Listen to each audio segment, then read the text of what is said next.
Is this really what we're supposed to eat?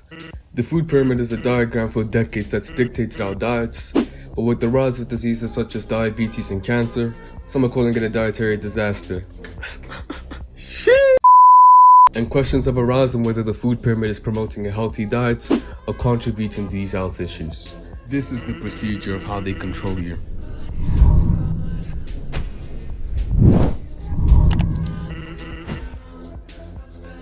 Long before people had TikTok brain, the Roman Empire had an obsession with bread.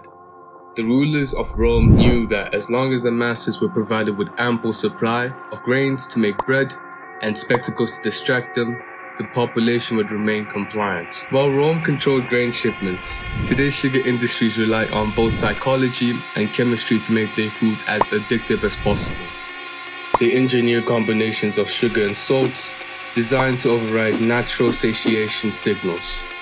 And the constant marketing and availability of sugary treats today provides as a distraction from real issues for many consumers.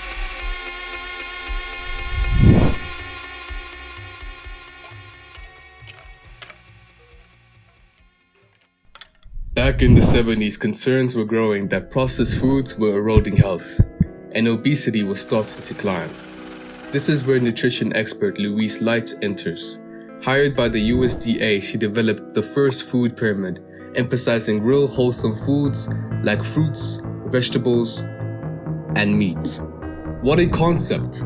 But when the sugar and dairy industry caught wind of this, they were outraged that their beloved products were not the star of the show. So they scrambled to the White House and pressured the Reagan administration to bury Louise's original guidelines. The companies then created their own improved version of the food pyramid that was so perverted that Louise Light could not even recognize it. With the increased serving proportions of processed foods and dairy, after all, we have profit margins to worry about. We can't disregard those. Now, with the help of Big Sugar, Ansel Keys, a biochemist, would develop a theory in favor of Big Sugar.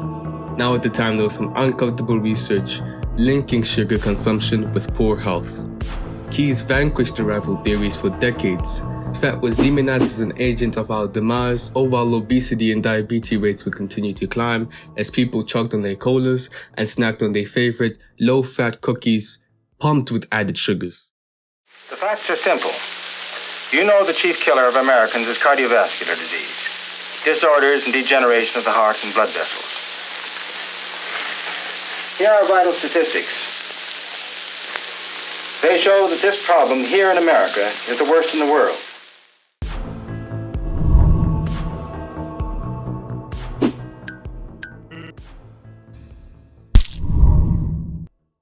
It began when the food pyramid villainized fats while giving sugar a free pass. Seeing this, Big Pharma rubbed their hands together with glee.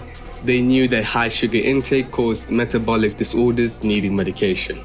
But Pharma wasn't done yet. To further stroke their demand, they ran ads scaring consumers about cholesterol and bone density, coincidentally featuring their branded pills as the answer. Meanwhile, poor misguided customers just trying to eat healthy were trapped in this vicious cycle of following bad diet advice, getting sicker, then needing Pharma's expensive remedies to treat symptoms, but never the root cause. It strikes without warning. Of 10 men, we can expect 5 to get it. But we can't say who, or when, or why.